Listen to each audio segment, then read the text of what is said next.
These guys are ridiculous. These guys are ridiculous. Now, how about them damn Celtics? And we are back with another episode of How About Them Celtics. Sam and I are here recording on Saturday, November 18th.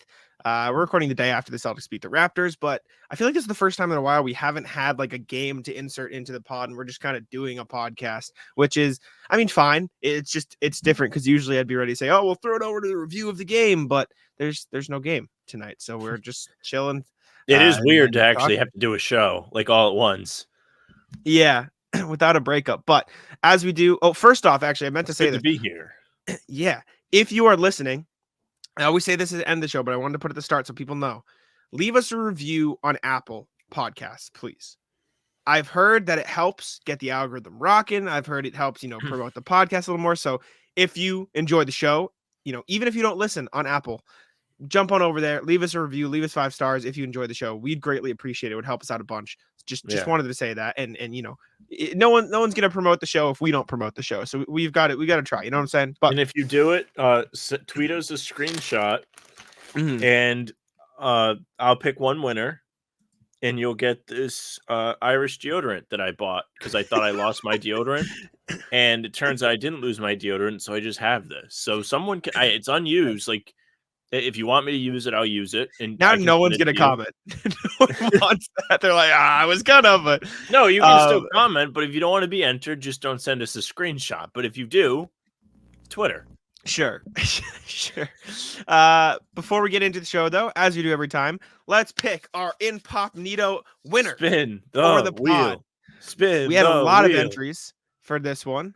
Let's jump on over every to time. The correct tab. Words getting around that. Where's the tab? We're giving away some fire. Here it is. Here's the tab. A lot of entries this time. And here we go. Let's see who wins some Incognito popcorn. I love this because every time it happens, your mic gets like bodied by the wheel. WW Jesse D 420. Shout out. See, I just copied the username because it was easier than typing everything out. So we will respond to your comment. I remember, the comment, and we will let you know. We will check it out, and you, my friend, have won yourself some Incognito popcorn. But let us get into the actual show, and we'll start with Jaylen Brown, who ripped into the NBA in-season tournament courts last night. I know Sam was very happy about it. I have it all ready to go. I have the clip of him slipping on the court, so we can check that out just so we know what we're referencing. Jaylen Brown on the final play. This wasn't even the one where Scotty Barnes got open to the corner. This is the second one in play. A matter of seconds. Yeah, this is where Jaylen Brown hurt himself. Tries to put his foot down, slips on the court, strained his groin. He came out of the game after this, and he did not return. I mean, granted, there were 8 seconds left, so it's not some big deal. But after the game, Jaylen Brown was talking about it. He said, I slipped. That's it. I slipped. I think I might have strained my groin a bit, but we'll see how it feels. But the court was just slippery. I think slippery all game, he said. I think his players were all here for the in-season tournament because it's going to generate revenue, excitement, competition. But we've got to make sure the floor is safe to play on. We can't put our players out there and risk their health. Tonight, I thought the floor was unacceptable. I think guys were slipping all over the place, not just me. Brown, who is vice president of the NBPA. Precious Achiuwa on the Raptors also said it was slippery. I fell myself a couple of times. I ended up on the floor. I slipped a few times. And Precious Achiuwa, who's had an injury history, said whenever I fall, I've got to check to make sure I'm okay. So I was on the ground a lot, which was not good. And this isn't even the first time there's been a problem with the courts around the league. Pelicans court was apparently I mean the Denver Nuggets court painted the 3-point line wrong. The Mavericks court wasn't ready to go. Luka Doncic said of the Pelicans court, he said, I mean, outside of all the courts, I think our court today was really bad. It was really slippery, and in some places the ball didn't really bounce. If we're going to have these courts, we need to make sure that it's stable. I am not as out on the courts as you are. I generally don't care as much. I think some of them are ugly, but they can't be unsafe. I wrote about it for Celtics blog, and the way I phrased it was, everyone's gonna have a different opinion. It is what it is. But if this continues to be a problem, it'll go a step further than controversial. It'll be irresponsible and dangerous. Because you can't have players getting hurt just to make colorful court. Cool. You got to make sure it's safe. That's not okay. Well, that's why they don't put the finals trophy on courts anymore, and that's why they don't have the playoff logo on the courts, is because players were slipping on it, and it was becoming a safety hazard. So what the NBA said, what did they? NBA English. What the hell did I say? I don't know. I'm What lost. the You said NBA did was say, let's yes. do The it for route all of was. them. Yeah. Yeah. Well, NBA said, oh, the trophy on the court's the problem. What if we just paint everything? What if you just made the whole court? Yeah, Yeah, what if we just then paint- oh, every spot is fair game. It's actually the most fair way to do it. It's not yeah. just the guys playing around half court they're gonna have to fall down. No. You can be going in for a dunk and just have your legs no longer underneath you. Very safe. Not Yeah, it was worth a real it. problem. Colossal pain in the ass, even beside the fact that the courts are slippery, bad on the eyes, bad on the body. Not a good look for Adam Silver, the war criminal. This has been a bad, 2.5 weeks for Mhm. the alien. And for what it's worth, I'm pulling up the other time Jaylen Brown slipped in. As obvious as it is that the injury is the first, like the biggest issue, right? You got to change the courts for injury. Like it almost Well, yeah, impacted the they game almost lost too. the game. Exactly. Like as much as injuries were a problem, it also almost impacted the game because Jaylen Brown is trying to get out to Scotty Barnes here and follow him, and he falls Yeah. on the court. Scotty Barnes already got past him, so like I think Scotty was getting there regardless. But like Jaylen Brown doesn't even have a chance because the court is so Yeah. slippery. Like that's that's a big problem. And that's not a bad shot for Scotty Barnes. Like that's a pretty Right. open three. You just missed it. So like causing injuries and also changing the outcome of a game potentially, like that's got to be the top priority for the NBA right now is getting these fixed because that's unacceptable. You can't have these courts affecting the game. They can be the NBA's way of getting attention. Like it's the old adage, like any attention is good attention. Any coverage is good. Like people hate this, but they know the courts and they tune in to see the courts and tune in to hate the courts if they hate them. So like it is doing what it's designed to do, but that can't be at the expense of player safety and changing the outcome of the game. Like that's where it becomes a real problem, rather than just a problem of people's opinions. So I think that's something to note. Yeah, Next you thing. certainly don't want anybody getting hurt. No. And Jaylen Brown did. It wouldn't surprise me if he misses a game or two, which is He's probably bad. not going to play against Memphis. We'll see what happens. Memphis is They shouldn't need him. No, they should not. But next thing, we're going to jump into taking a look at Jayson Tatum's threes versus the Raptors. This is something we talked about in our recap of the Celtics-Sixers game. Sixers. I always say Sixers. Celtics-Raptors game. Yeah. Which the Raptors won. And we are going to Really look. did not. Which the Raptors Celtics did won. not win. Both of us, just not English today. Yeah. No. This is We're tough. both a little brain dead. A little early for us to be having a chat as of late. Yeah. All right. But we're going to look at all of Jayson Tatum's threes. He took 11, and that's a lot of threes, right? Especially in a game where he wasn't great and Jaylen Brown was, at least from the field, like shooting the ball. So we're going to determine how many of them were good shots and how many of them were Tatum take a breath. This is going to be fun yeah. because we're probably going to disagree on some of these. All right. Full screen time. Offensive rebound. Don't love it. Don't love the first three Tatum took of the game. I'm more okay with it because it is the first shot of the game. Maybe you want to see if he got it that night. So I'm not going to sit here and rip into this three too much, but I don't think this was a good three. I'll put it that way. Thoughts? It's just too early off the offensive rebound. And he's not very close. This is a deeper three. Yeah. He's at the hash mark. Also, before we really get into it, Tatum wearing Raptors shoes. Bad Yeah, look. I saw that. Yeah, that was. As soon as I saw it, I was like, he's going to suck today. And if they lose, he's going to get clowned for that. Luckily for him, they did not lose. But very cool shoes, though. Shoes look sick. But yeah, maybe just don't wear them against the Raptors. I can back that. Also, audio listeners, watch on YouTube. That's what I'll tell you. And I'll try to describe the threes. But this was 12 seconds in the shot clock, off an offensive rebound, a pretty deep three. And Scotty Barnes got a good contest, and Tatum bricked it off the front rim. So we'll file this under the probably not a good three category. Also, So not for nothing, if he pump fakes here, Barnes is probably still going to bite, and that whole side of the floor is wide open. Yeah. Yeah, no, I'll back it. This was the bad three. I'll put it under the bad three category. All right. Next one. I want to go full screen, but I want to be able to click, so we'll go back and forth. Next three. This one was a weird good three. Because I think it's a good three, but watch how he hesitates. Watch his release here. Jayson Tatum gets the ball in the corner. Yeah, he hesitates on the bottom. So for audio listeners, Derek White drives from the corner, draws two defenders, kicks it back out to Tatum, who relocates to the corner. And I'm going to file this under good three, but he should have taken it quicker. But I think it's a good look, right? Yeah, don't disrupt your rhythm there. No need. He was open. maybe he was second guessing himself because he didn't pump fake the first time. Yeah. Almost like same situation. Scotty Barnes closing out. He has an Mhm. opportunity to maybe take advantage of only Gary You know Trent what? waiting for him under the basket. I think he thought he was going to pump fake for a sec, but then he saw Barnes not jump, and so he took it. You see, you I watched. see. I think that's what happened, but I'm gonna mark this under. I have good 3 and bad 3 tallies. I'm gonna put this under a good 3 because I think I this is think a it's good fine. in the flow of the offense 3. So Tatum's 1-1 right now on good 3s and bad 3s. Next one. Oh, disaster. Okay. I clicked Oh, on whoa, Jayson whoa, Tatum's name. wait. I clicked on his name. Okay, here we go. I'll describe it as it happens. Derek White driving past 2 defenders, kicks it to Tatum on the elbow, on the wing. His defender was gone. That's a good 3. That's in the offense. Open 3. That's 2 good 3s for Jayson Tatum. Derek White creating both of them. Good. Derek White, good player. Shocker. Next, Oh. Pritchard. Pritchard bringing the ball up the court, kicks it to Jayson Tatum in the corner with Scotty Barnes on him. Jayson Tatum pump fakes, takes a jab step in, steps back. I think this is one where we might disagree. I don't hate this 3. I hate it because as you pause it, that big fat 18 on the shot clock is staring you right in the face. And it's just like, wow, that is an okay look. There are 18 more seconds for you to get something better than that as you're looking up at the Raptors who have a 6-point lead. Yes. It's not time to start. I mean, there's really no time for screwing around, make no mistake. But this is not the time for it. My counter argument is that is Jayson Tatum and he gets open.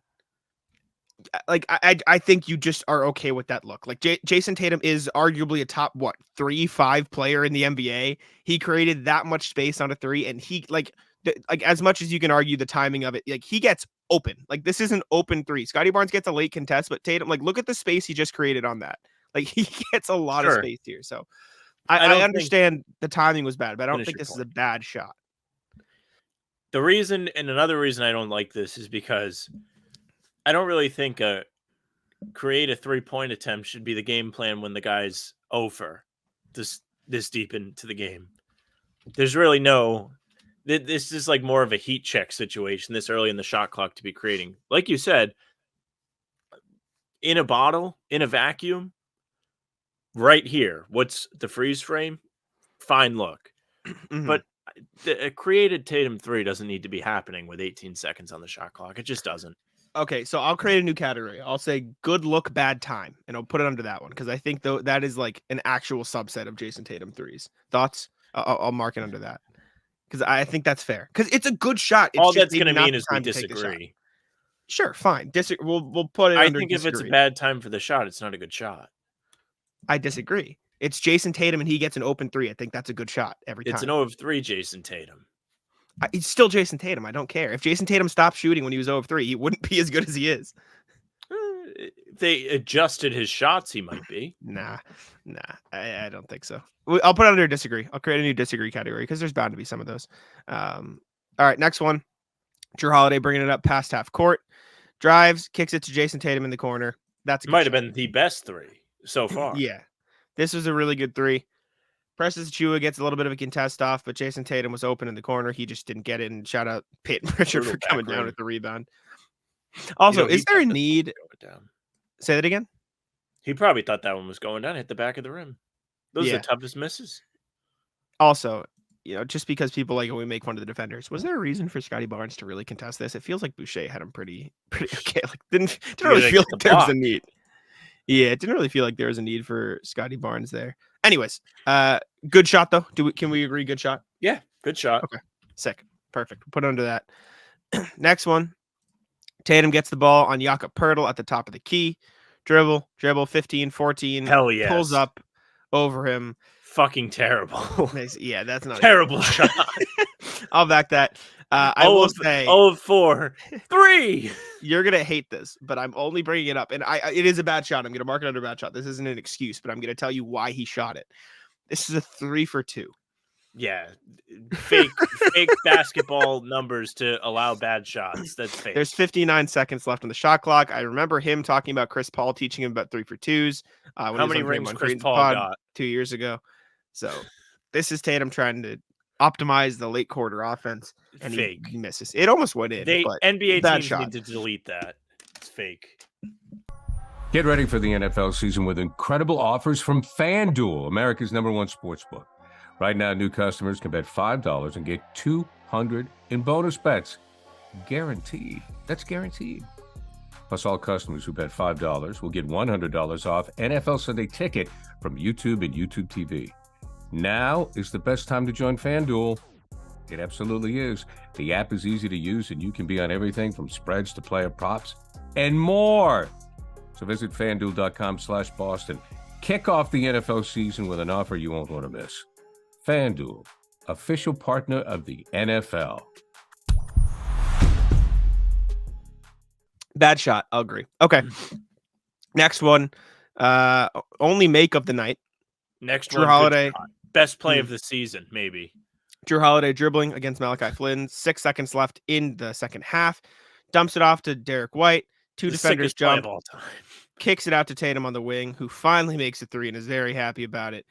Great three. That was phenomenal. That was such a good play by Drew Holiday and Derek White. Great team play. Great ball movement. Good execution. Glad he got this one to drop because the team deserved this make. Nice screen, brush screen by Jaylen Brown to draw the defenders and keep their attention. Nice, move by Drew Holiday. You get by Grady Dick. Drew, Scotty Barnes, and is that Dennis Schroeder to Derek White. 3 defenders go after Drew Holiday, and then Jayson Tatum gets an open 3 because Malachi Pirtle looks on perplexed. Look at Scotty Barnes.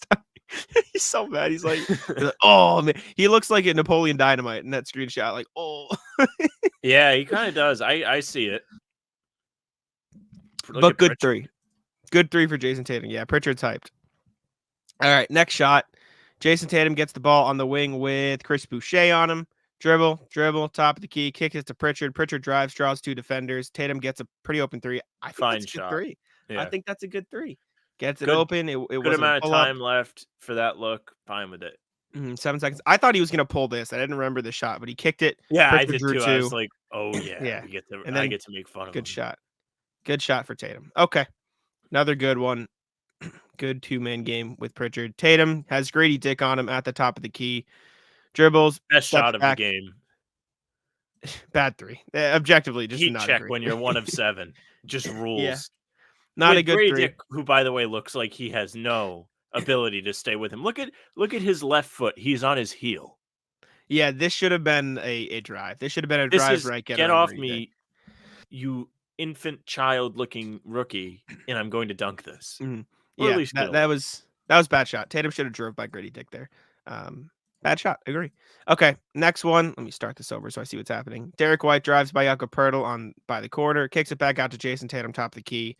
Tatum relocates. This is how Tatum got a lot of his threes tonight. A 2-man game with Derek White, where he sets a half screen. Derek White gets 2 defenders with him because the Raptors are inept. And Jayson Tatum relocates. This is a good 3, I think. Right? He gets open, drive and kick. Play it. So much space. Right? 8 seconds too. It wasn't like it was good super 3, but it seems like he oddly hesitates there. It's almost a replay of that first shot we did from the corner. Yeah, he took a beat. It feels like he caught the ball weird. That's what I like. Watch him catch the ball. It feels like he caught it in a weird spot. Yeah. Maybe his pocket wasn't right, but that's a good 3, right? Are we sure? Are we agreeing? Yeah, I'm fine with that. Shot clock calls for it. Okay, good 3. And then last one, Jaylen Brown, Poeltl.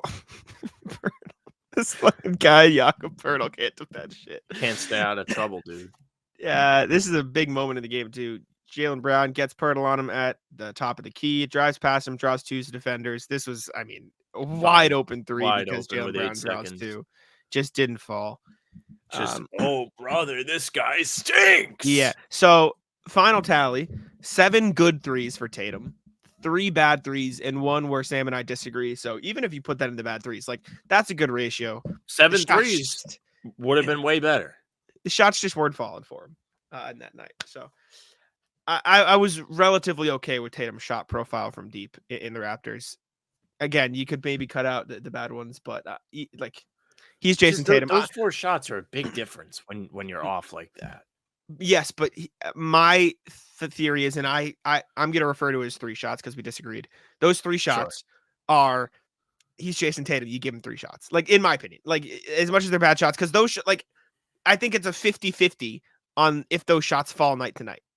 Like, because he's Jayson Tatum. I think we're So, going to get I'm okay comments with people disagreeing with me, and they're going to be like, well, look at game 6 in Philly. Yeah. Sure. But, like, He I said don't that. know, man. This team is too good for that at the same time. Like, the teams are different. You have more talent this year. You can afford to look elsewhere and take more of a backseat if it's not your night. Nah. I still think Jayson Tatum's Jayson Tatum. You got to let him. The shots that we agreed on, and even the controversial one, fine. But I don't need to see a dribble 3 when you're 1 of 8, brother. I understand, and I get it. I do. But in my mind, it's Jayson Tatum. It's You one of give him those 3 things. shots. It's just what you're gonna get. But All right.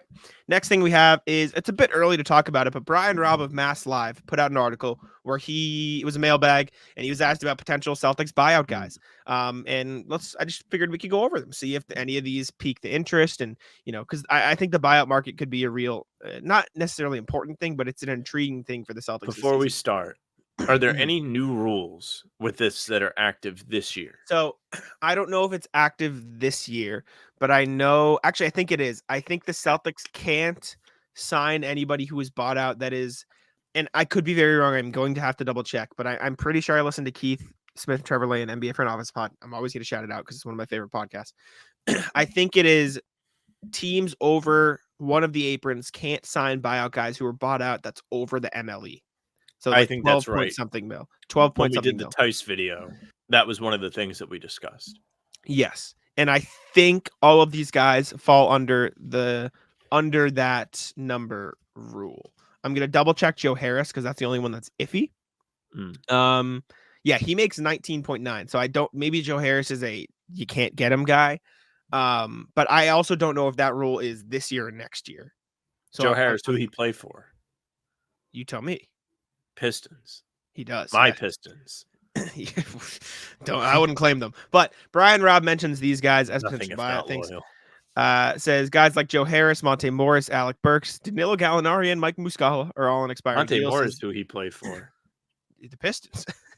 He's on the Pistons too. Yeah, so is Alec Burks. It's 3 Pistons and 2 former Burks. Celtics here. Yeah, but it's important to clarify the latter 2, as in Gallinari and Muscala, cannot sign with Boston if they were bought out, unless, and I'm going to throw them on the thumbnail and we can talk about it too, unless they are traded by the Wizards, which I think is a possibility. If they get traded and then bought out, if the Wizards decide, okay, let's add these salaries together, let's take on an expiring salary, another one, and grab a pick so somebody can dump something, dump a 2-year salary, which I think is possible for the Wizards. Then if I'm trying to think of a good example. Like, let's say the Knicks don't want Fournier on their salary anymore, right? They don't want to pay him next year or whoever, right? They say, here's Fournier, give us Gallinari and Muscala. We'll buy them out and we'll give you a 2nd-round pick. If you're the Wizards, you're like, all right, whatever. And then at that point, the Celtics could go to sign Gallinari and or Muscala. That said, questionable. I don't know if the Celtics are allowed to sign Joe Harris. I lean no, but I don't know if it applies this year. But Harris, Morris, Burks, Gallinari, Muscala. Brian Robb also mentioned Washington, Charlotte, Portland, San Antonio as guys who could potentially, be available at the deadline or maybe even bought out. Do any of these guys stand out to you as somebody who the Celtics could target at the buyout market? I don't really know how much of a need they have for any of them. Like, would you rather have Joe Harris or Sam Hauser? Yeah, no, it's Sam Hauser. Would you rather like Monte Morris is maybe the only one that you're like, maybe, like it depends how you feel on Pritchard. To me, the most intriguing one is Mike Muscala because I think he gives you the easiest way to replicate what Porzingis and Horford give you on offense in the sense of like Cornette, if you want to run 5-out offense and those two need a break, like I'm comfortable putting Mike Muscala out there for 5 minutes, letting him take a couple threes. It was that one day. Exactly. His first game. I think it would be real funny if hate Gallinari wound up coming back some way. Before you explained it, I was like, well, is anyone going to trade for those guys that isn't adding them to try and compete more? But I can see the angle you're talking about for sure. That makes sense. Like, sure. Why not? Yeah. So that's why I was the same boat as Joe Harris for me, though. Like, I'd rather just have the guys the Celtics have. Yeah, I agree. I think of those guys, Muscala and Monte Morris are like the meh. I Can't imagine the Hornets buy out Gordon Hayward, though that would be kind of funny. Would be actually kind of sick. Like I I wouldn't actually hate would take Hayward. Hayward back. I think he has a Mhm. unique skill set to where he could contribute in a small way to the Celtics. You know, Yeah. like he's obviously not the guy that played for them, the guy that signed here, or anything close to it, but he shows up every once in a while. I wonder if the Spurs would buy out any of McDermott or Cedi Osman. I don't know how much the Celtics would need those guys because you've got Hauser, but like as a secondary shooter, just another guy who can shoot. You also do have Svi, but I would argue like Cedi Osman's a little bigger maybe, or Doug McDermott's a more consistent shooter. I don't know. Those are two other names I can see like, not bad. You know what I'm saying? Yeah, I can see it. It's just weird. Like Hauser makes this all real weird. Yeah, well, I think Hauser is cemented as like you're not going to buy anybody out that would get minutes over Hauser. So this would all be supplemental, in my opinion, if you get a This wing. buyout guy signed somewhere. It was terrible. Who's this? Theis. Oh, yeah. Horrible. RIP. We'll talk about that in a little bit. But yeah, is there anybody else around the league or any other teams I'm forgetting you think could be like, oh, yeah, they could buy somebody out? I feel like it's kind of Gotta too look. soon to tell which teams are going to be the shit. We're really not as good as we thought we are. Teams. Yeah. I wonder. Cavs are a team to look out for. I don't think they buy anybody out. I wonder if the Bulls do, but I don't know who would be. Like, do they buy out Drummond? Best Would you want rebounder Drummond? ever. Yeah, would you? Unironically, though, would you want Andre Drummond? I don't think it hurts. See, Drummond has kind of been a cursed player, low key.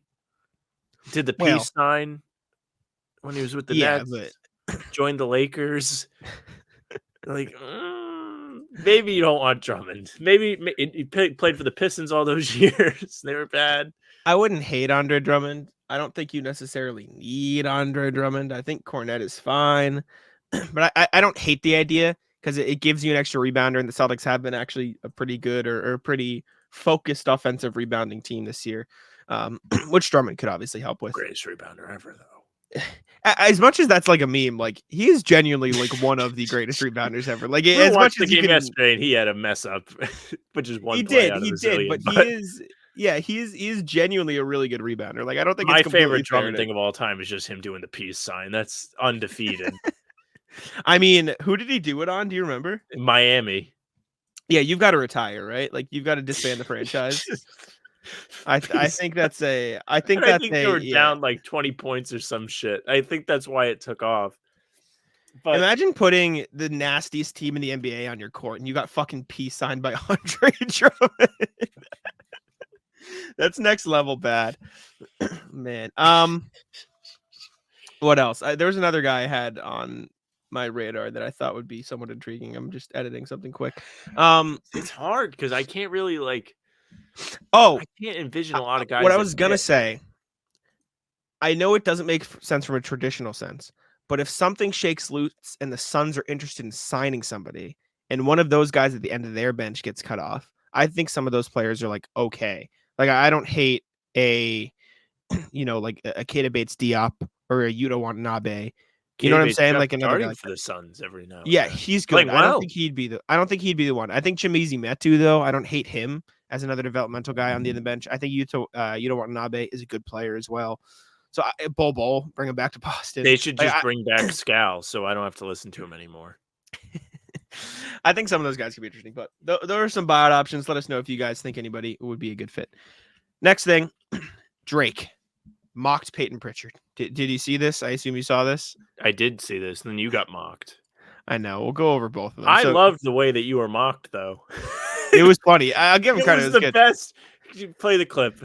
Play the clip. This was Drake on the broadcast. I feel like I'm in a time lapse right now. First of all, this guy's not Nick Nurse. I haven't been here in a while. I'll tell you that. I don't know where we're at. The court is a completely different color. Payton Pritchard's out there looking like a crypto scammer. This is crazy. Payton Pritchard's out here looking like a crypto scammer, which is just all time. And then I got mocked on Twitter. Let me find. You tried to put out bars. I did. I was actually called upon to hold you accountable. I stand by the bars. I thought they were all right. Because I saw this at like 3 a.m. your time today, and I had to get going. The bars were Jared Weiss tweeted he should get the Grammy, and I finished it. I said Payton Pritchard's out here looking like a crypto scammer. Sam Hauser and Luke Cornett ready to correct your grammar. Miami Heat up in ECF Game 6, but can't touch Derek White. Call him MC Hammer. I thought it was pretty good. I thought it was all right. Do we get it? Do we understand the bars? I thought it was fine. But then the people didn't agree with my bars. You got 111 likes. Yeah, that's what I'm saying. I'm thinking people are hating, but the general My consensus. favorite reply: "We Three rock bookmarks? with you, but you in your work, man. But delete this." I just love how it's prefaced with no disrespect, but Yeah. delete. And then I said I stand my ground. Then loyal listeners John Smyers said that shit almost made me uninstall. Yeah. And I said, John, what the fuck? And then they threw my phone across my hotel room. Yeah, they continued to he said you got to make a verse and present it. I did not make one. I stand on the verse that I presented on Twitter. And then they just continued to roast me. And it wasn't very nice. And then a bunch of crypto people saw the word crypto and fucking Oh tried no, to that's promote. even worse. I stand by the bar though. I thought Heat can't touch Derek White on the box out. MC Hammer was pretty creative. So whatever. You You guys just can kept hate it it. simple and been like, bring back Blake Griffin so we can throw down the hammer. No, you can't touch this MC. I thought it was good. I stand on it. I stand on the bars. Anyways, I was thinking about it today. I couldn't think of any great ones. That's what I thought. Not a lot of hammers. Like not a lot of Hammer, rhymes. MC Hammer. I thought it was good, and I stand on it. Anyways, let's check in with the email. Let's see what people have to say. Jason Tatum's 3-point shot selection makes me stammer. Is stammer a word? Pretty sure that's like stuttering. I think so. Maybe. Anyways, yeah, you're right. Involuntary pauses. Anyways, check in with the email. This is what we got. Pull it up. What's poppin'? A serious moment from RJ. Who else? Hey guys, saw the news regarding Kelly Oubre Jr.'s accident report and that such nearby security footage doesn't match his account location. My one request is that y'all report the information and don't turn into Law and Order.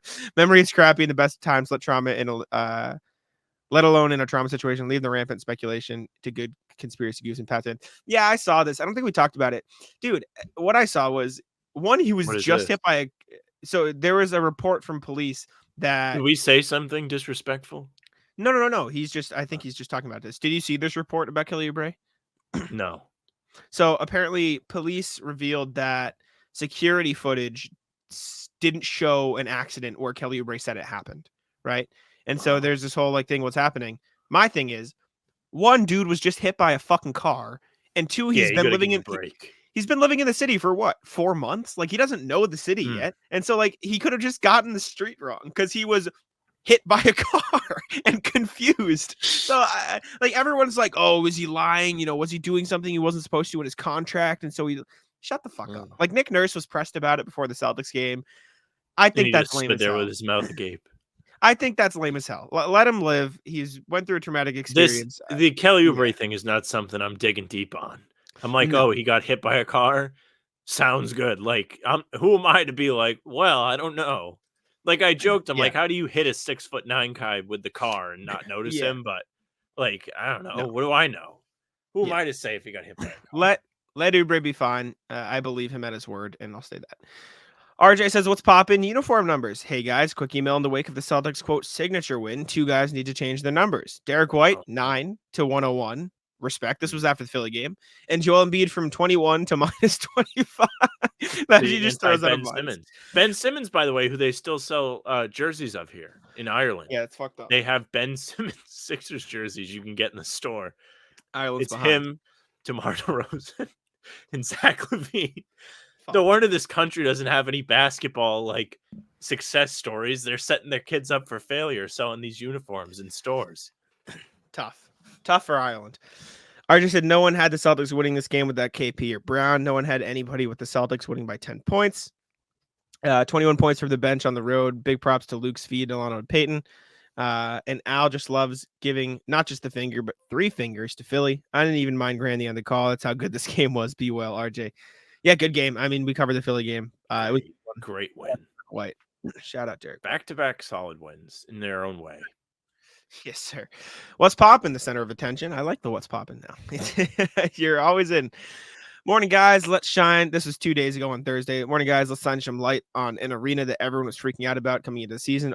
An area, I should say, our center depth. To start with, tell me which one of these per 36-minute stats belongs to. 12.5 points, 11.1 rebounds, 78.9 field goal percentage. B, that was A. B, 12.2 points, 12.8 rebounds, 74.7 field goal percentage. If you guessed it was Rob Williams last 2 years with the Celtics, you're half right. Line B is 22-23, Rob. File line A under 23-24 edition of Luke Cornett. There you go. Luke Cornett, Rob, handshake. Even though the Green Cornet doesn't leap as high as the departed Time Lord, he is getting a lot of the same looks as Rob did in the past. Foremost finishing pick and roll alley-oops above the rim, at the rim instead of above it. Also, he delivers a masterclass in how to set sound screens. Through the first 9 games, Cornett has not committed an offensive foul. Knock on wood. Holy shit. Knock on wood. Finally, as Luke has been included in more of the offensive flow, as he's shown he has finally been able to contribute. I think the low-scoring first game of the season against the Knicks made a lot of the fan base and some of the sports media think the Celtics' homegrown, low-rent circle of trust pointed towards failure. However, Cornett, along with Hauser and Pritchard, just keep doing what's asked of them both offensively and defensively, even if it isn't a highlight reel footage. The result is the best record in the East after the first 8 of the season. Played 10 games now. Agree. 11 games now. Yeah, Jack Cornett and I are ready if needed. Yeah, Cornett's pick and roll with Derek White, particularly in that Sixers game, was like, yeah, okay, this guy knows what to do. He knows how to ball, and he's been good this season for them. Timely baskets by Cornett, too. Good for him, showing up in real minutes. RJ moving 100%. The goalpost, not showing blocks per game. Whoa. Evening, guys. What's popping? Some wins are earlier than others. This was 1:30 or 1:13 last night after the Raptors game. Well, that was a game only Sean Grandy could love. We outlasted Toronto, saying we won seems dirty, and 10-2 is better than 9-3. But the first quarter made you wish you were at the presser jack to ask Missoula about the number of threes missed and changing focus. Gary Washburn there is. Don't worry. He was there. For the night, the Celtics shot 50% on their twos versus 36% on threes. Maybe a little more inside game wouldn't have hurt. Don't encourage Sam. The Celtics' best stretch game after pivot Pascal. is never a bad thing. You just need to. It's not even a pivot. It's just like, okay, we're missing a lot of threes. I get the water has to find its level thing, but like also sprinkling some post ups.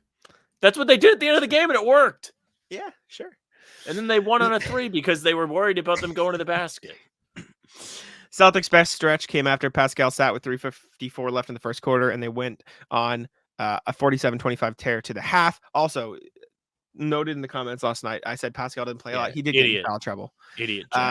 You didn't say shit either. Don't act like you were. Don't act like you. Yeah, you but were I'm better. the idiot guy. Like that's my job to be the moron. Loser. The Celtics have shown difficulty with small but strong post players. Siakam, Bam Adebayo, even B-ball Paul Reed caused trouble for the Celtics defense.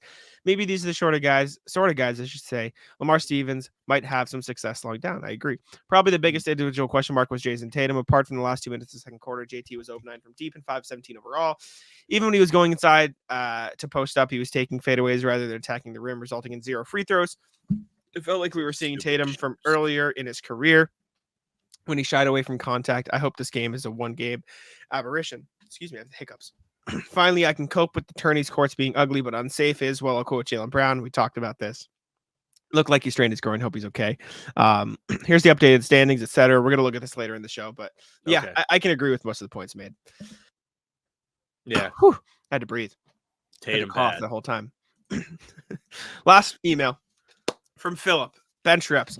Fellas, thank you again for the birthday surprise and for the community for wishing me well. I'm still buzzing and buzzed. Bet your friends are lucky to have a crew like you guys. I also saw a comment from Philip saying that they were watching us with the party hats during his like party thing with all his friends. So that was hype. And happy birthday again, Philip. And very happy to see how many people said happy birthday to Philip. It was actually really cool. So I got a text from our listeners are unmatched. Yeah, Sam texted me when I was waking up that morning. He goes, "Look at all the comments. This is sick," and I agree. That was fun. Jack wakes up at 3:30 p.m. Yeah, as if I don't go to bed at 4 a.m. You bum. More from Philip. I like Joe. Sorry, haters. One thing I'm a little worried about this season is the bench minutes. Check out the numbers. Considering our 6-man gets a lot of minutes, which might make you think we have a lot of bench minutes. Bench 12th in offensive rating, 12th in defensive rating, 6th in net rating, but 28th in minutes played. Starters, number 1 in offensive rating, number 22 in defensive rating. That's concerning. Number 1 in net rating, 4th in minutes played. Philip goes on to say, First off, fourth most starter minutes is concerning for wear and tear. Second, our bench unit is getting so few minutes when our 6-man plays a lot, meaning Joe is not really playing the guys 7 and deeper. Then you see our bench is productive and wonder why Joe isn't utilizing them much at all. Theories, Joe is probably just trying to work through experimental stages with the lineups. Joe wants to get the starters to gain more chemistry. Joe has to manage egos at the top who want more time. Joe knows the bench actually sucks without 3 starters on the floor and doesn't trust them. What do you guys think? Is this a problem? Why might Joe be restricting the bench when they obviously need reps if they are expected to contribute anything in the playoffs? All the best. Joe Phil. knows the bench. Bench actually sucks. I think the answer is Joe knows the bench probably isn't going to play much in the playoffs, and the guys who are Hauser, Horford, and maybe Pritchard, and those are the guys getting all the minutes. And so I think on top of that, as much as you can say wear and tear is a potential concern, like Tatum and Brown like to play. Like I don't think they want to sit. I don't think they want their minutes down. Like they want to be in the game. They want to play. And I do think what we've talked about before is I think there's something to load management is like kind of bogus. Like the more these guys play, the more they get in a rhythm. And I think that free flowing thing is helpful. I think the bench can stand to play a few more minutes, but I'm not too concerned about it personally. I don't know about you. I just think your body gets used to whatever activity you're putting it up to. I mean, as somebody that runs 5 days a week, if I'm, having the time to do so, and I play basketball 4 or 5 times a week if I can, it's just what you get used to. I mean, you can't, if you're, one of the starters and you haven't played basketball for months and you're expected to eat up the bulk of the minutes, you're going to have a hard time. But if you're out there doing it every day, it's just natural. You probably have a little bit of an issue if you don't do that. You have to use it or you lose it. And I'm so against load management. It's boring. I'm not the victimized fans. Like, oh, the poor fans. Fuck the fans, dude. I don't care. But these guys, they got to keep up shape because they got to be ready to play in the playoffs. I don't think they're going to benefit from sitting out games. I think it's good to keep these guys in the game as much as you can because they're the best players. And also by keeping them out there with some of the bench guys, all of these stars are getting an opportunity to shine. We've talked about it plenty of times. We did a whole video on Derek White, who many people would probably be like, well, that's the 5th best starter. He rules. He's great. And when he's given the opportunity or is asked to shine, I mean, 2 games in a row for Derek White. He's the hero. Makes the winning 3, has the big 4th quarter in Philly, and he's their 5th best starter. And then the rest of the guys, you can pick out moments for them all season where they were great. Mm-hmm. Agree. I'm not too worried about the bench. I think the starters are good, and I think they want to play minutes. And so I think the bench guys who need minutes are getting enough. And I think that's good. But let's move on to the NBA section. And we'll start with what'd you say? I said hell yes. Oh, and we will start with Celtics connection and a tear down my face. Yeah. Daniel Theis has signed with the Clippers. I was driving to Philly when this happened. Let me say off the road. No, let me rephrase. Slammed in the median. I was driving to Philly when I heard he got bought out, and I was like, "Oh, could it happen?" And then, like 5 minutes later, I heard about it in the same, like it was in the same tweet. It was like buyout. Yeah, and it was like he's signing with the Clippers. Yeah, like in the first half. Not gonna lie. 2 minutes later, I was made aware and understood that he was just going to go to the Clippers. But one, like it makes sense. Like he wants to play. He wasn't really going to play here, and he'll play a decent amount in LA with the Clippers. But it does suck that no Daniel Theis in Boston. I stand on the fact that I think he'll be in Boston again before his career ends. So I'm hoping that happens. I could see it. I mean, he definitely loves it. We did the whole video on it. I mean, if you really want the full take, go there. But he definitely loves playing for the Celtics. He showed up in the playoffs last year to support everybody, which you really don't see for active players. A lot of guys that are retired will come back and watch these games. But Theis just showing up as a member of the Pacers, like, let's go Celtics in the crowd. Kind of funny, and he's awesome. So, I mean, Celtics kind of gave him his NBA start. He probably had his best playing days with the Celtics, so it's not crazy to conceptualize why he likes them so much. But he's a bona fide winner. What can you say? He joins the Clippers, all of a sudden they don't suck. They beat the Rockets team. Yeah, beat the Rockets. Win of the year. Yeah. Good for the Clippers, and they already he's already played more minutes for the Clippers this year than he did for the Pacers, 10 versus 8. Shame on Rick Carlisle. There you go. All right, next thing, we're gonna take a look around the in-season tournament, do a little standings update for you. Against the Clippers? Yeah, he played 10 minutes. Played 10 minutes, got 2 points, 3 rebounds, 1 for 3 from the field. Good start. Give him more minutes. What's per 36? That's pretty good. That's like 6 and 9. Per 30, you're making me work here. Per 36, it was 7.2 and Times 10.8. Yeah. Yeah, 10.8. There you go. Absolute best rebounder of all time. Shut the fuck up. We're talking about the in-season tournament now. Yeah, which is like one of the things I actually like. I know. A little bit. We're talking about the in-season tournament. Go over a standings update. We'll start from the top. Group A, Pacers are 2-0 with a plus 11 point differential. Sixers 2-1. Cavs 1-1. Hawks 1-1. Pistons 0-3. Pistons officially eliminated from in-season tournament play. It looks like the Pacers are probably gonna move on here, barring any like serious collapse. If I had to hazard a guess, it would be them and the Sixers are really up there because they've got to play 4 games. Yeah, I mean, Indiana still has Atlanta left. Like Atlanta, though they haven't played that great. I mean, they just lost to Philly. They're okay. They've had an okay start to the season. They beat up on Milwaukee already, so it's not out of the question that they could lose to the Pacers could lose to them. And I mean, listen, I don't have a lot of faith in Detroit. That's my thought process. They're probably going to be 3-1 at the worst, and so I feel good Sixers, about point differential. Slightly better, yeah. So that could give them the edge, but we'll see what happens. Only plus 12 though, and they've already played Detroit. Is probably want that a little higher when you have 2 wins. No. Group B in the East, Bucks and Heat both 2-0. Knicks 1-1. Hornets 1-2, and Wizards 0-3 eliminated. Big difference here though. Bucks 2-0 plus 36. Heat plus 13 2-0, and the Knicks 1-1, but a better point differential at plus 16 than the Heat. So yeah. Listen. If you want to see an instant classic, what you want to see is Milwaukee beat Washington and Miami beat New York, because then they will play each other in the final game of the group stage, and that will be a clash. I mean, you know, these guys will be so passionate about a historic competition like this one, and they'll want to get out of the group. So, of course, it's going to be an absolute sarcasm, show. or is that serious? I can't. Yeah, these guys don't care about this, but they will care when the stakes are actually high. Like when there's actually something to play for, there's going to be juice to it. As much as these guys want to like say it's lame and whatever, it's a competition and they want to win. They're professional athletes. That's how they got to where they are. I agree. So we'll see how that breaks down. East Group C, Celtics 2-0, Nets 2-1, Magic 1-1, Raptors 0-1, Bulls 0-2. Celtics plus 17 point differential, Nets at a plus 8 through 3 games. Celtics have Orlando and Chicago left. Nets have Toronto left. You've got to feel okay about the Celtics' chances to advance here. Oh, yeah, you should. I mean, you beat Orlando in game 3. You should be all set. Yeah. Yeah. I think no, because Brooklyn could still go 4-1 and technically could beat out the Celtics, but you feel okay about the Celtics' chances. Looking out west. Mickey Mouse group.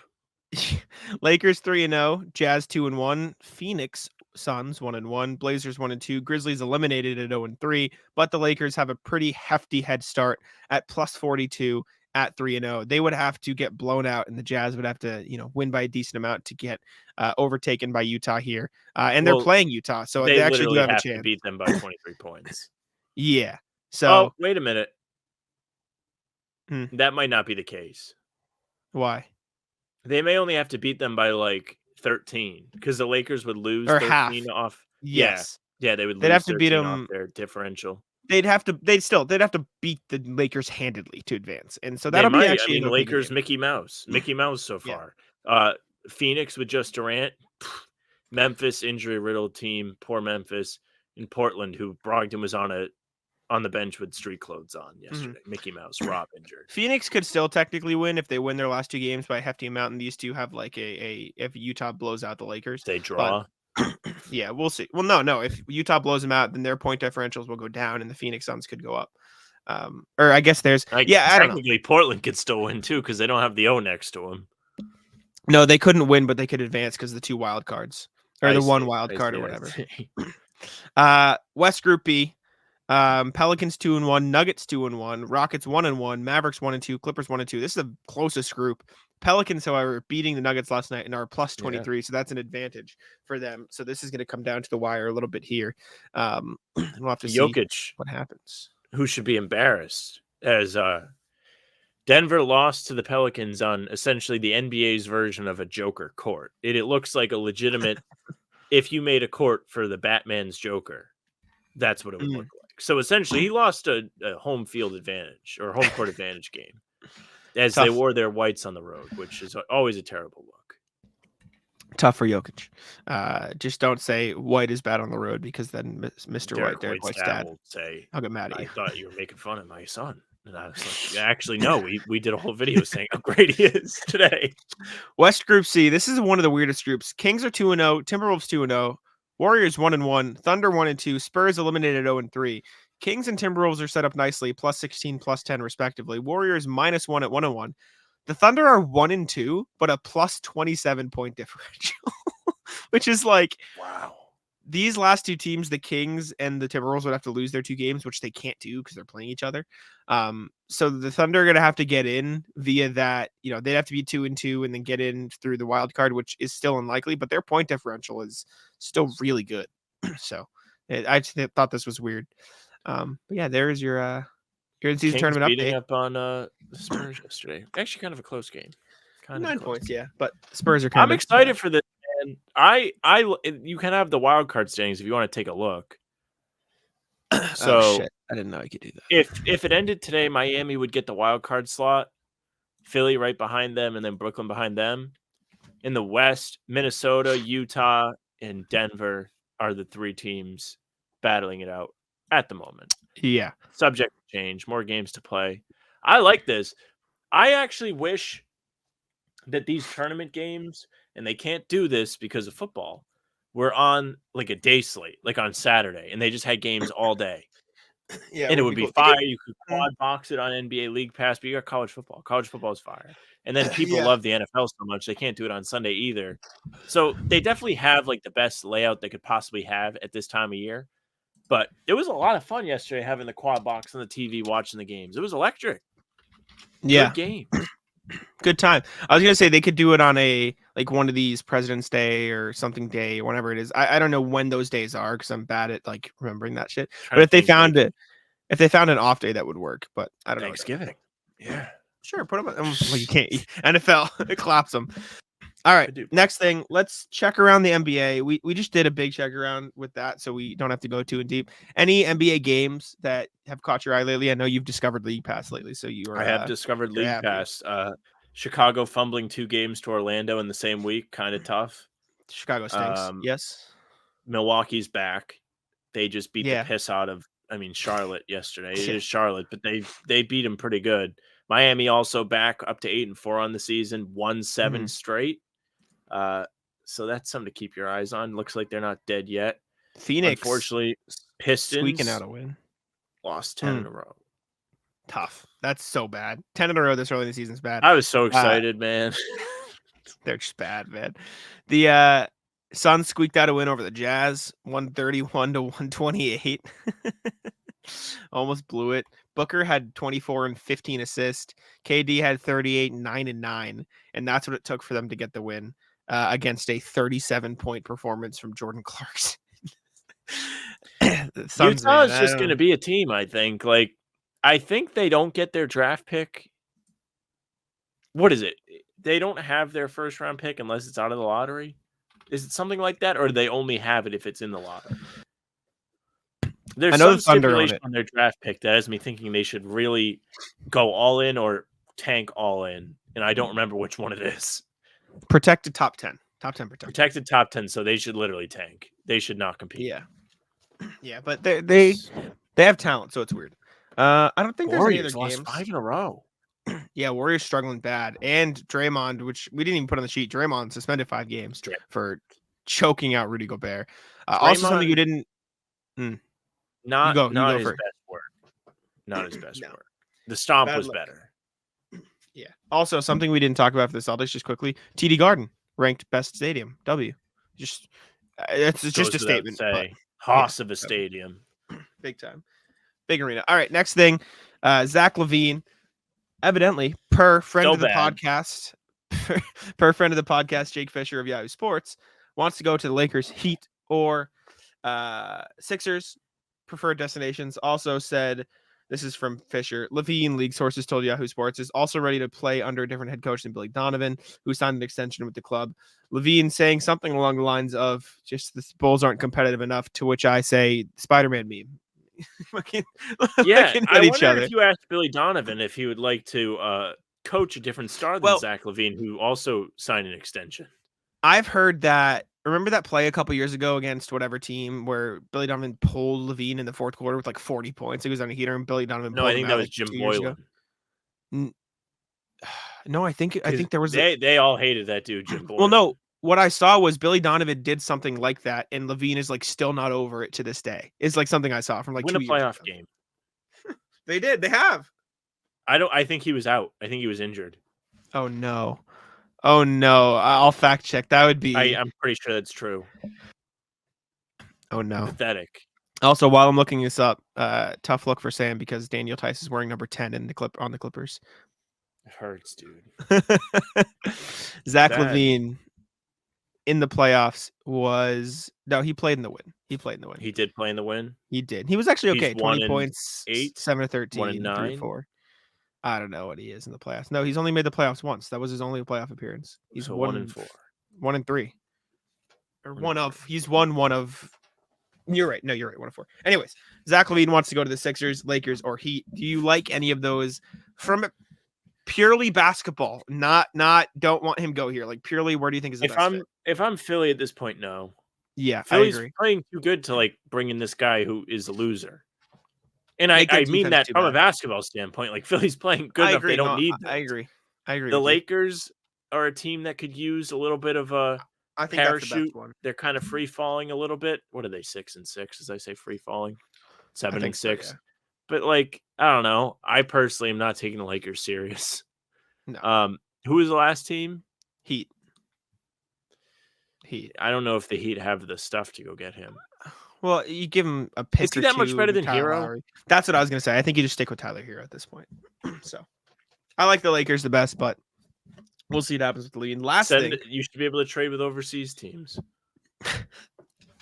If there's any player demanding a trade that deserves to go overseas, he's the one. I don't have a response. I don't have anything to give you here.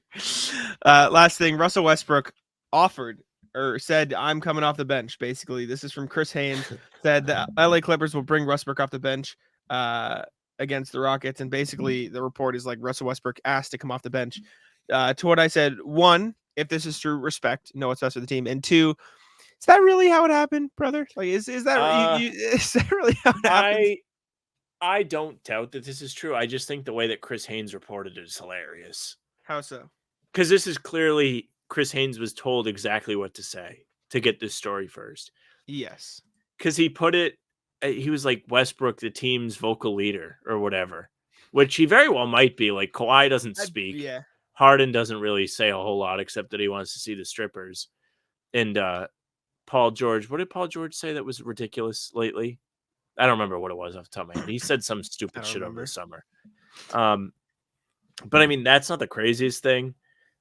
I wouldn't be shocked if he's like, listen, this isn't working. I'll come off the bench. But I don't know. The way it was phrased is weird. Yeah. I understand. Chris Haynes clearly was told what to tweet. Another Chris Haynes masterclass. Agree. All right. Let's jump into the rat list here and we'll kick it off. And I'm going to go ahead. So it is, what's the date? It is November 18th. Yeah. And can you hear what's happening? Hold up, ready? You want to come in here, Ma? You want to come around the thing? You can come on camera if you want, but you have to be okay with it. My mom. Is it a snow globe? This is terrible. They should nuke your house. Terrible. Merry Christmas, Sam. Yeah. Not yet. No. All buckets are unpacked. It's time for Christmas now. She said it's time for Christmas now. Well, they don't have Thanksgiving here, and they're all doing it early, so they get a pass. But we have Thanksgiving. Once more, ready? What do you say? We'll play it once more. Okay, go ahead. One more time. It's all fun and games until we get copywritten. Yeah, we might get copyright strike. Let's see. It's not working. It's a cool snowball though. For Christmas. I've had it since they were little. Oh, we've broken I it. did buy a Sam sheep broke with a it. Christmas hat on it His today, non-belief has broken it. Sam said he bought a sheep with the Christmas hat on it today. but it's not for He's in Ireland. It's not for him. Okay, Oh, there here it we is. go. There's the. Yeah, I'm bringing a sheep down. I wish my negative spirit broke it. That'd be my greatest Does he know lifetime what movie achievement. I that's put it on from? the top of my resume. He said. He knows what movie that's from? You know what movie it's from? I didn't know it was from a Oh, specific come on. movie. It's he didn't see it. It's from Rudolph. He You've said, never seen Rudolph? "Have you seen Rudolph?" I've seen Rudolph, but not in like He's seen it. 15 plus years. He said not 15 plus years though. He said that it would have been his greatest achievement if his negative attitude broke the globe. Well, too bad. It's All right. not broken. Thanks, man. I love you. So yeah, the route Bring it list to ball is. next time I see you. I'm smashing that thing. I don't think we can go to ball on Sunday because of the Celtics. I'm not going to be home. Oh, well, yeah, you won't even be there. But yeah, so the rat list, I enjoy Christmas because I grew up loving it. But for you, the rat list is I'll show. Let me pull off the pic here. So this is what the dining room looks like right now, or it's all unpacked now. But this is what it looked like. This is what it looked like. This is all the Christmas stuff lined up. It's all unpacked. That'll be my now. house soon. It comes down from the attic. It's Do a your big parents pain like in the Christmas? ass. My mom decorates, and my dad and I don't really care, and she gets upset. Yeah, And well, tell I'm your just mom I like, love Christmas. Why do we unpack all this stuff? I don't get it. Just leave it up there. I love Christmas, man. It's the best. I stand by it. I grew up loving it, and I love Christmas. I'm excited. Christmas is a good time. Whatever. Christmas is a good time. Okay, that was my anti-rat. This will be a good time. I'll let you kick it now. Ratless the NBA. Ratless the NBA because You're quick. You're ready. yeah. So I was watching all these games yesterday, and one of the games I had on was that Bucks Hornets game, and I said, "Oh, LaMelo has like a new tattoo. He has this big fat fucking blue thing on his neck." Turns out, blue thing, not the tattoo. Blue thing is a piece of tape being used to cover up the tattoo. You may be saying, why does he have to cover up a tattoo? LaMelo is being mandated by the NBA to cover up a tattoo because he has a tattoo of a brand. I believe it's his own brand. Yes. Would you like to tell me what the tattoo is, Jack? It's an LF for LaFrance, his middle name, and your last name. The NBA has come for the LaFrance family name. They banned you. And I am not somebody that's very prideful about a lot of things, including my last name. But I think it's cool that LaMelo has shorts that say LaFrance on them. So are you gonna buy them? I can't. They're $60. I don't really need the shorts. But I can't condone this. I have to take a stand for what's the correct thing, and I have to rat list Adam Silver again. Just him, handshake the Merchant of Death, both war criminals. I'll back you up. That's a good right over his head. He's not aware of the Merchant of Death. No, the Merchant of Death is like when Brittany Griner was in Russia and Biden did the trade. Jesus Christ! We're gonna get Adam banned. Silver handshake that guy. You're gonna get us. Any hope of us working with the court? Did you see what the court did yesterday? Any hope of us ever working with the league that we cover is dead because you won't fucking. You can't be a shill. You can't. Listening to them on the broadcast talk about how great these stupid courts are. You don't have to be a shill. You just don't have to. You just can't call him a fucking war criminal. There's a difference. It's not a personal attack. It's just I don't like what you're doing with the court, and you told the Celtics that they couldn't do parquet on the middle. It's kind of terrible. Parquet. Why? Why not? It's the worst. Why not, Adam? Criminal. Oh man. Our ratless traffic, dude. It wasn't too bad, but there's a lot of fucking idiots driving from Philly to Boston to Philly. A lot of morons. One dude. I'll use this as an example from our house. I had to drive. Not like all the way through New York, but enough through New York where you're dealing with a little bit of traffic. So we're driving through New York. It was one of those where I have to get off my exit, merge all the way over to the right, past other people merging on to get to my new exit. You know what I'm saying? It was like get across everybody. So I'm going. I can't get in because this guy's on his phone in the lane and he's not letting anybody go because he's not paying attention. Right? Rat list already. So I have to go forward and then stop traffic behind me so I can get in because like he didn't let me go. So I'm like trying to waiting. Then that dude pulls out behind me and then tries to get back in ahead and is honking at me. Mhm. I'm like, if you had just fucking let me in the first place, it wouldn't have been a problem. And he was doing the same thing I was doing, but he was on his phone and not paying attention. And then he got out behind me, started honking. Oh, that was the ultimate rally. I had to use the horn a few times, and surprisingly, that wasn't even one of them. The other ones were people on the highway just merging super quickly and just cutting me off on the highway. One dude braked on the highway and just stopped for no reason, just because we were going around it. He's going around a turn, so he's like going slow, and he like half stopped. I'm like, don't brake on the fucking highway, brother. Like, what are we doing? So, ratless drivers, that was pissing me off. Now, when is the last time you've heard me complain about drivers? It's been a few pods. It's been a while. It's been a while. You know bit. why? Is because I started putting water balloons with paint in my car, just whipping out at these people's windshields. Shut the fuck. Imagine. Imagine. Be the greatest. Yeah, that'd be fire. You should get 3 a day, 3 water balloons a day, legally. I contend you should get 1 shove a day. I had some slow walkers. I went to the cliffs yesterday. You know about the whoa. Let's not talk. I thought you were about to say, I wish I could have shoved someone off the cliff. No, I wasn't going to say that. But I was like, homicide. You've been to the cliffs. I don't think I have, actually. Cliffs of Dover, no. No, we didn't go. Moore. Oh, no, Cliffs of Moore. That's why we didn't go when I was there. I thought you did a picture on them. No, that was just another mountain. All right, cool. I get to do an explanation. So these cliffs, right? They have little walkways where you can walk on the cliffs so you don't fall off. Walkways, not very wide, right? So there's not a lot of room to be passing people. First ratless, first and foremost, slow walkers, forever and always. Of course, yes. Some of the worst people on the planet. Adam Silver, Merchant of Death, slow walkers, all in the same Venn diagram, right? But also the people with umbrellas. Now, the cliffs are a very windy place. A lot of inverted umbrellas. And they're also like taking up a ton of space. These umbrellas on the very narrow walkways. You know, I really thought I might see some Darwinism yesterday in right in front of my face. They have signs like don't jump over this like stone wall, that like there's like still more area of the cliff on the other side. A lot of people taking pictures over the wall. Let's not promote homicide on the podcast. I didn't say homicide. I just said Darwinism. I didn't say I was going to do it. I thought I might see somebody slip. I was like, I would never do anything. I was just short. The wall's short. Is that why? Very small. Yeah, wall. like, and there's like you could definitely hop it if you wanted, but like there's made out of like rocks, so sometimes the rocks fall. Like they hop it and die. Well, no. Like there's probably like 10 to 20 feet of space over the wall. Okay. But they have it blocked off in case like there's a landslide or whatever. It's a cliff, dude. I don't know how. No, I don't know shit. I was a communications major. But I'll tell you what I do know. What signs say? They say don't go over the thing.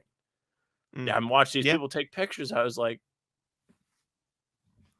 good luck.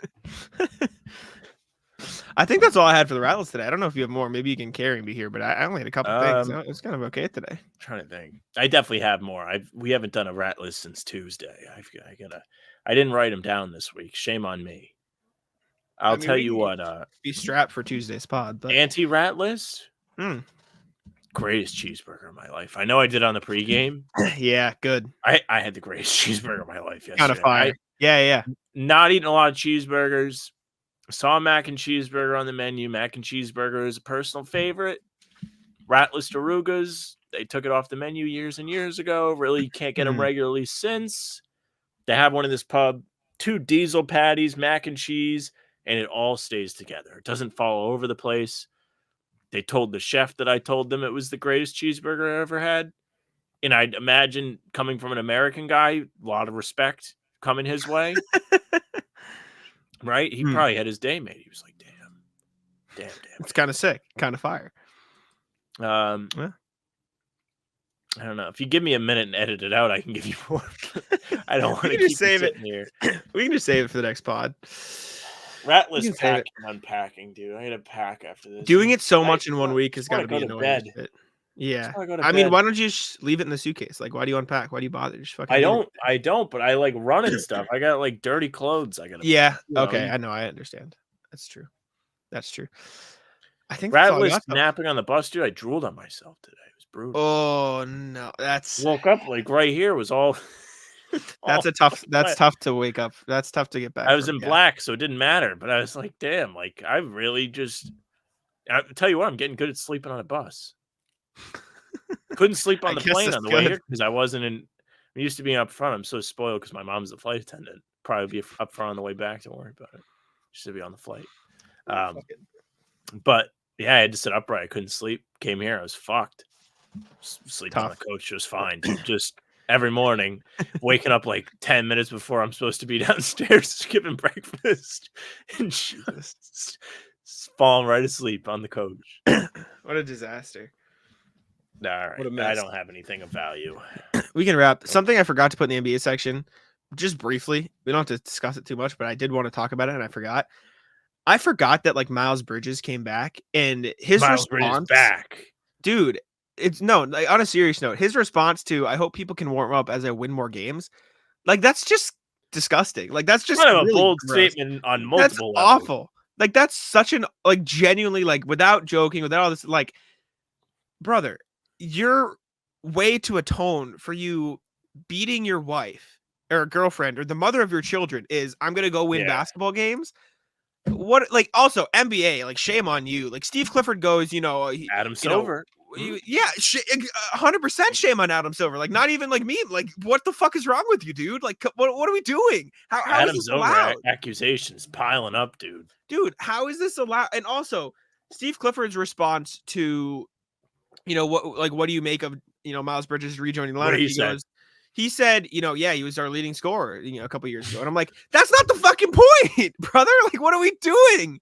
Like, the whole Miles Bridges situation is disgusting. So bad, man. And us laughing about it, it like comes off wrong, but we're laughing at how fucking ridiculous it is. Listen, if you think I think it's funny that he's out there hitting No, people, of you're course, very much mistaken. I think it's funny course. that people are handling it this way. It's Publicly. laughably. They're just like, yeah.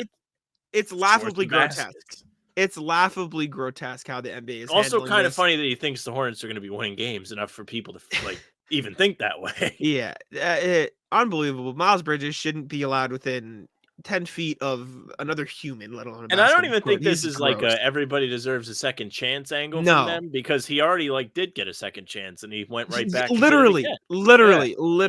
No, that's bad. Got to be gone. I'm surprised they haven't come out. The NBA is very good about stuff like this a lot of the time. They're not usually. They have a very low tolerance for the bullshit. And for whatever reason, this one is getting swept under the rug or not really getting a lot of attention from anybody. Bad. Shame on the Hornets. Shame on the NBA, Adam Silver, everybody involved. And is there some kind of lapse in the report or something that they're trying to hang on to? I don't know. This second one is like not officially charged. Having a news background, that will happen sometimes. They're like, well, he hasn't been convicted yet, so we really can't. I think that's what it is. I think that it's still gross that he's allowed to play and that they're handling it this way. But I just wanted to bring that up because I forgot to put it in the NBA section. But we can wrap now. HBTC anti-abuse. Yeah. I feel that should be the general really sticking our neck out on that one. Yeah, what are we doing here, NBA? That's just disgusting. I saw it on Twitter and realized I forgot to put it in. So shame on the NBA. It's bad. I forget who it was that tweeted that like there are like a zillion other NBA or basketball players that could like take a spot, and this guy's getting a spot again. Bad. I forget who put it out. I saw Noah Dalzell of Celtics Blog put on Twitter, and she's been doing a good job of posting it everywhere, and I forgot to put it in the show. So I wanted to bring it up here because it's important to talk about it still. So shame on the NBA. Bad, but we can wrap now. Just wanted to talk about that. Yeah, hot take apparently, which is fucking crazy. But wrap it up here. Thank y'all for tuning in to How About Them Celtics. We appreciate you very much. Leave us that review and all that stuff. We mentioned at the start. Subscribe to How About Them Celtics. Let us know what you thought of the Celtics buyout targets. Maybe that'll be the comment. And comment what's popping. I tried to put the S at the end of there, but comment what's popping. Get yourself a chance to win in Popnito. The word's out, dude. People getting there. They're like getting there. We want popcorn. It's good product. We wouldn't bullshit you. Let Sam wrap it up. Thank you very much for listening or watching. If you're watching, you're on our YouTube, make sure you subscribe to the channel, hit the notification bell, leave a like. Say something nice in the comments. What's popping, right? You want popcorn? You can also find us on Apple and Spotify. Like Jack told you at the beginning of the show, we're no longer asking. Go leave a nice review there. 5 stars. Say something nice. right? Deodorant. I still have it. It's still here. I have not given it away yet. I have it. You can also find us on social media at How About Them C's. That's Twitter, Instagram, TikTok, Facebook. It's just the name of the podcast. Our pregame streams will be there a half hour before all games, as well as our YouTube. You can find Jack on Twitter at JackSmonNBA. You can follow me at Sam LaFrance NBA. That's it for us. Bye. Taco, come on. Taco's having some fun here.